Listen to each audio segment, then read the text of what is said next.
Bakkhali series শেষ, এবার চলে এসেছি আমি অন্য জায়গায় ঘুরতে যাওয়ার ভিডিও নিয়ে। তো আমি বেরিয়ে পড়েছি, তো বেশি ঘোরাঘুরির ভিডিও দেখাবো না, এখানে আলাদা সিন আছে। তো ট্রেনে উঠেই যা কাজ আমার খাওয়া দাওয়া করা, তো যা যা পেয়েছি সব খেয়ে নিয়েছি। তো বাবার সাথে ছিল সিগনালে দাঁড়িয়ে, আমরা নেমেছিলাম মধ্যমগ্রাম স্টেশনে, দেন ওখান থেকে টোটো ধরে আমাদের গন্তব্যস্থলে চলে এসেছি। এসে দেখে এই অবস্থা, স্পেশাল গেস্ট এসে আমাদের তালাটা খুলে চলে এসেছে গাই। আজ থেকে কিছুদিন ধরে আমার ব্লগে এনাদেরকে দেখতে পাবেন। এনারা কারা আমি বলছি আগে, চলো আগে তালাটা খুলুক দেন ভিতরে যাই।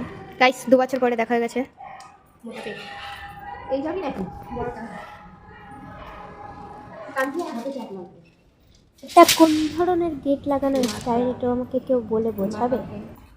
এই না আমরা চলে আসলাম উপরে, এখানে নিচে অনেকেই শুয়েছিল কারণ বাড়িতে অনেক লোকজন। একজন দেখি দৌড়ে দৌড়ে আসছে আমার মায়ের দিকে ছুটে, এ কোনো বড় দিদি নয়, আর সবার ছোট। তো এটা হচ্ছে আমার ছোট বোন, আর হাইটে বড় হয়ে গেছে বেচারা।